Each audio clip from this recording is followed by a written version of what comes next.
Que a paz do Senhor Jesus Cristo esteja em nossas vidas, que sobre nós o amor dele possa estar reinando em nossos corações, nos confortando a todo momento,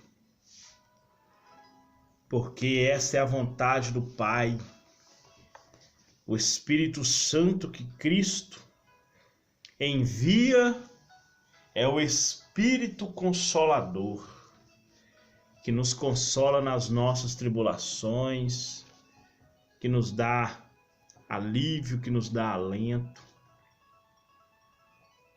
que restaura as nossas vidas quando nós precisamos de uma restauração. Quando nós caímos, às vezes, é o Espírito Santo que nos restaura.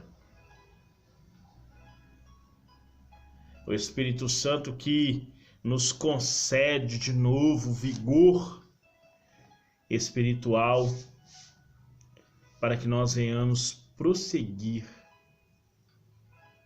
na nossa caminhada para chegar no reino da glória. É o Espírito Santo de Deus que nos fortalece para que nós venhamos enfrentar os problemas adversos.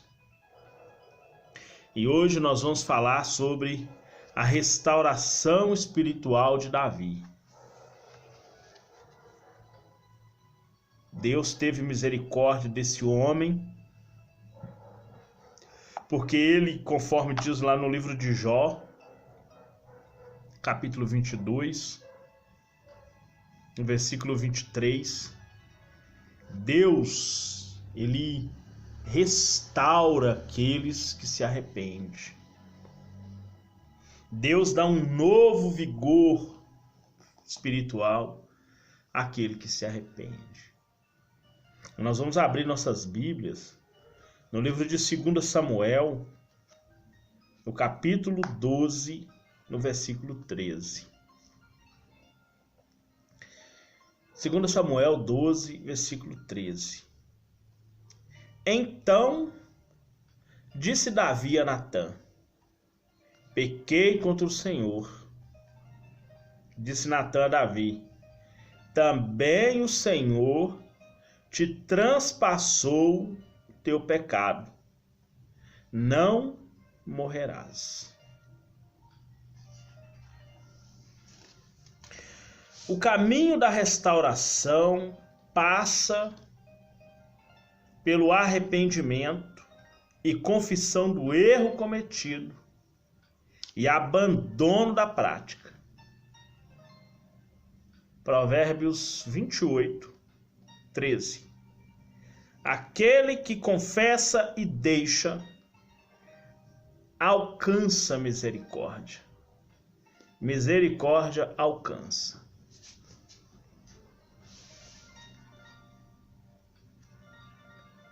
O perdão, ele é fruto do arrependimento. O arrependimento, o perdão existe porque existe o arrependimento. O perdão é fruto do arrependimento. Muitas pessoas acham que é ao contrário, mas não.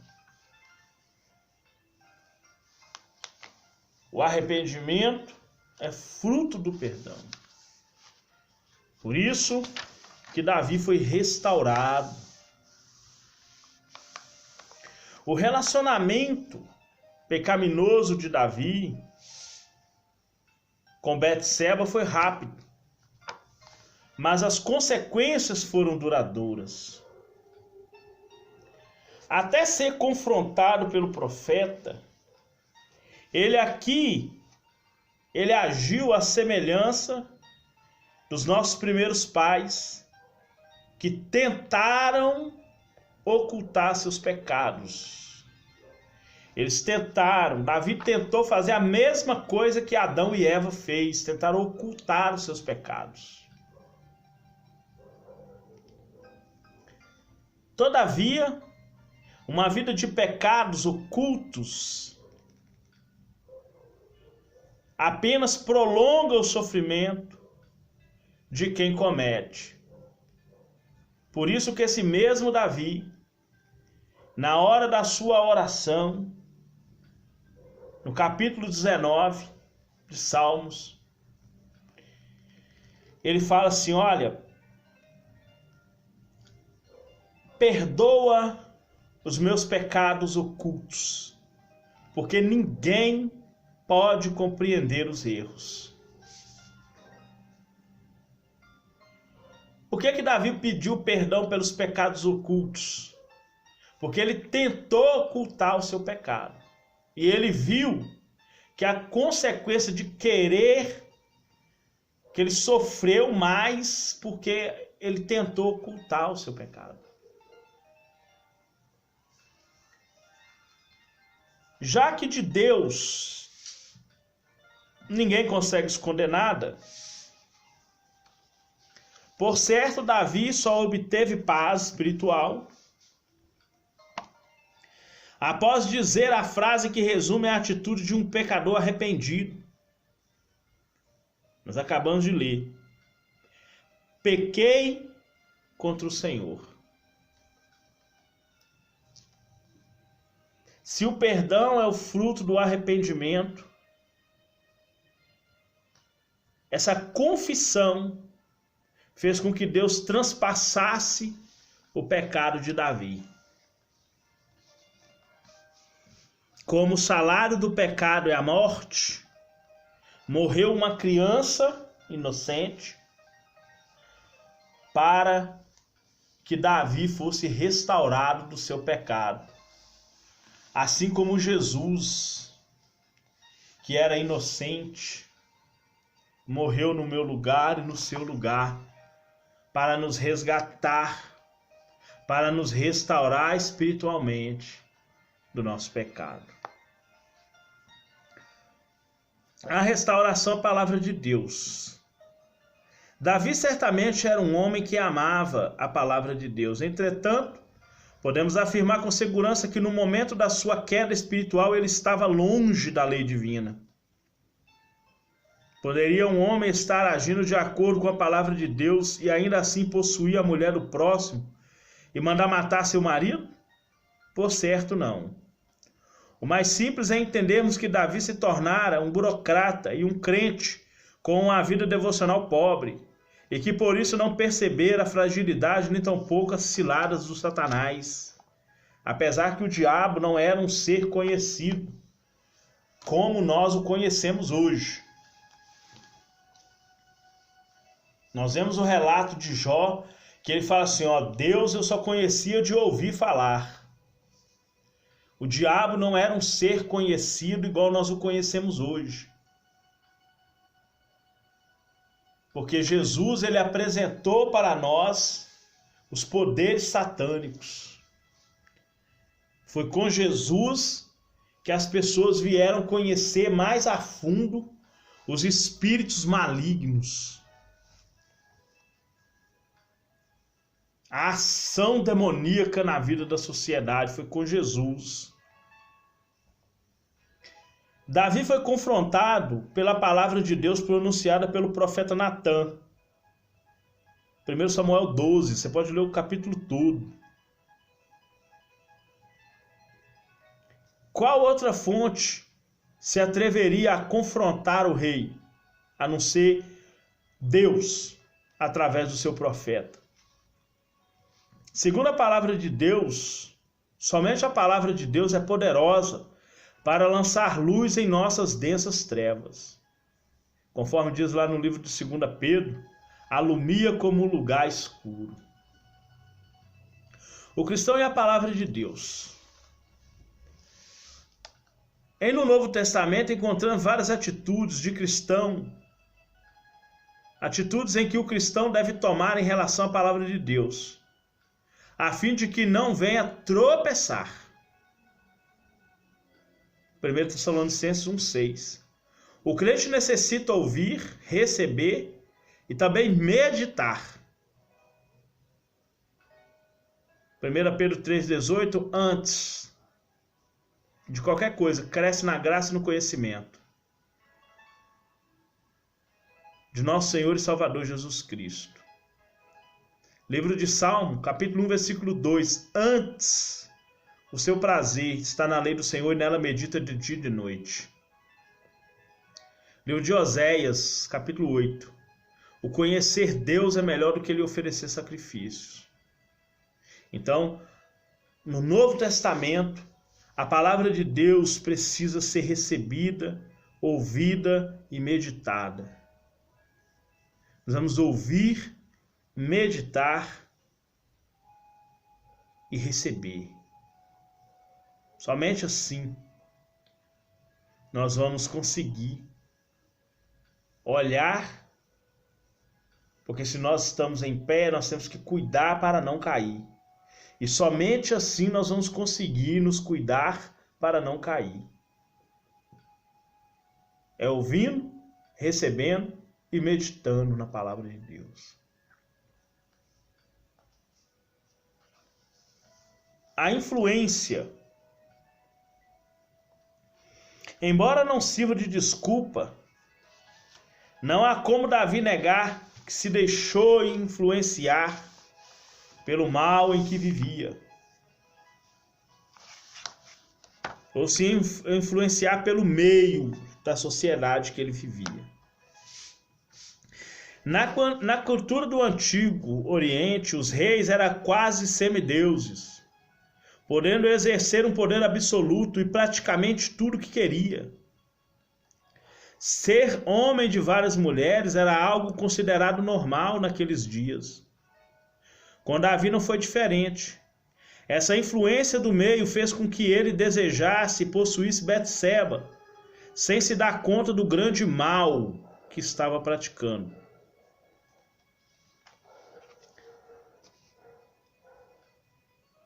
Nós temos que tomar cuidado.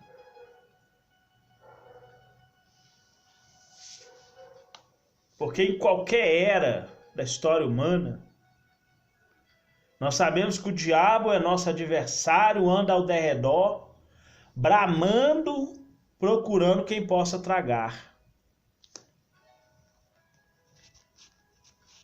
Presta atenção. Tem muitas pessoas que usam isso como desculpa, mas está errado. Os padrões morais do Novo Testamento são muito superiores do Antigo. Ainda que o decálogo tem que ser cumprido na sua moralidade, os princípios morais do Novo Testamento são muito superiores ao do Velho Testamento. Como que pode um homem com 8 esposas cometer adultério? Presta bem atenção. No antigo império israelita, existiam os contratos. Por isso que existe a carta de desquite, que era um fim do contrato. Então o camarada, ele tinha um contrato com essas mulheres. E pela força desse contrato, se ele tivesse, igual no caso de Davi, que tinha 8 esposas, ele não estava em adultério com nenhuma delas. Por causa de quê? Por causa da força do contrato. Ele tinha um contrato com cada uma delas. O adultério era considerado adultério quando ele tinha relações sexuais, no caso de uma das mulheres não fazer parte desse seu contrato, no caso Betseba. E as pessoas querem usar o caso de Davi para manter pastores em cima dos seus altares que vivam vidas dissolutas.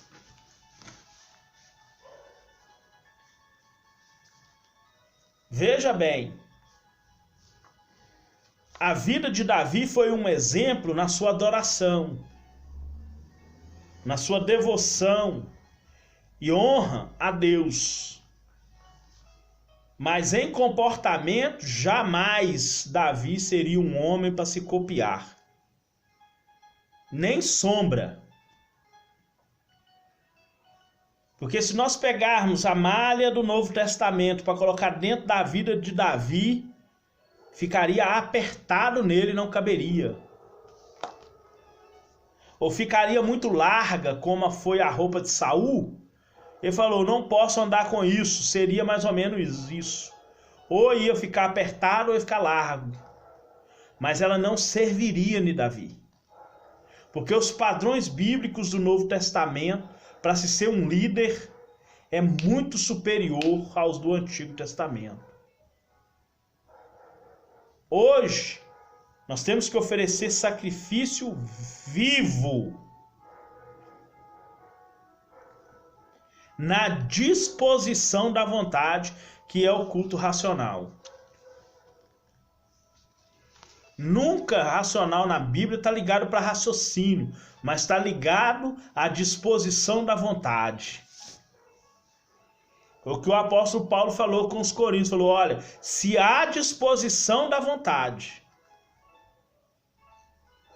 se há racionalidade, se vocês estão adorando a Deus com o raciocínio, então há disposição da vontade. Porque na malha da igreja pode até ter pessoas com 2, 3 esposas, mulheres. Mas quem quiser ser líder tem que ser marido de uma mulher.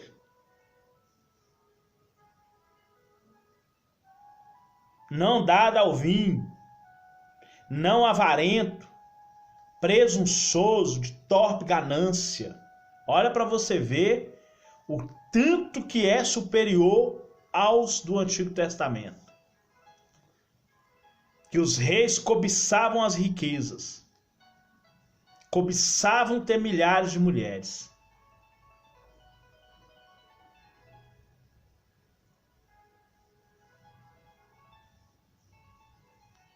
Davi foi um grande homem. Mas nós temos a responsabilidade, porque é a nossa responsabilidade moral. Davi, que era um grande homem, mas a nossa vida espiritual é muito superior aos do Antigo Testamento. É bom sabermos que, como os agentes morais livres, somos responsáveis por nossas ações ou decisões. Não é possível nenhum processo de restauração quando desconsideramos esse fato. Por que Davi caiu? Por que Pedro negou Jesus? Por que Judas o traiu? Em todos os casos, de quem era a culpa? Alguns deles foram predestinados, sim. Mas, no caso de Davi, a culpa foi dele. No caso de Pedro, a culpa foi dele. No caso de Judas, a culpa foi dele. Como um agente moral livre, a obrigação, porque foi profetizado o traidor, não quem trairia. Não está escrito na Bíblia que é Judas o traidor. Está escrito na Bíblia que o seu amigo trairia. Poderia ser qualquer um. Poderia ser Mateus, Filipe. Mas como Judas se deixou se levar pela imoralidade, a ponto da Bíblia citar a interpenetração, que fala sobre o processo de domínio do diabo sobre uma pessoa, porque eu tenho o meu exasperar, ou eu pendo para um lado ou para o outro. Se eu inclinar para as obras da carne, eu vou morrer. Mas se pelo Espírito de Deus eu rejeitar as obras da carne, eu vou viver. Está lá em Romanos 8,13. Então, a nossa responsabilidade moral no Novo Testamento é muito superior do Antigo Testamento. Davi foi um homem muito abençoado por Deus, por um lado da adoração, mas pelo lado da vida moral ele não pode ser copiado de forma nenhuma. Então, a restauração espiritual de uma pessoa é possível porque Deus é gracioso para conosco e está pronto a mostrar o seu favor imerecido. Davi estava consciente de que para ser restaurado, ele necessitava do favor e da compaixão de Deus. Tanto que no capítulo 51 de Salmos, nós vemos ali o arrependimento, ele pedindo até perdão, recebe perdão, mas as consequências veio. Então as Escrituras comprovam que Davi foi totalmente restaurado diante de Deus, e suas poesias expostas nos Salmos confirmam essa restauração. Não há por que vivermos sob o domínio do pecado, uma vez que as Escrituras asseguram-nos de que o sangue de Cristo nos lava do pecado e nos purifica totalmente. 1 João 1, 7 e 9. Romanos 6, 14 também fala. Contudo, no processo de restauração, cabe a nós demonstrar uma atitude de arrependimento, confissão, quebrantamento e abandono do pecado, assim como fez Davi. As atitudes dele têm que ser copiadas na questão de arrependimento. E que Deus possa te abençoar poderosamente, em nome de Jesus. Medita nisso.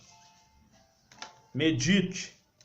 Lá no livro de Gálatas, capítulo 5, do 16 até o 26, nós vamos ver que existem obras da carne, frutos do Espírito. Que nós temos condições de viver aquilo que o Espírito Santo tem para nós. Pai Santo, Pai querido, Deus de amor, nós agradecemos ao Senhor pela Tua palavra, Pai, e que sobre nós o Senhor possa derramar o Teu Espírito Santo, a Tua graça, o Teu amor e a Tua paz, em nome de Jesus, amém. Que Deus abençoe sua vida poderosamente, no nome de Jesus.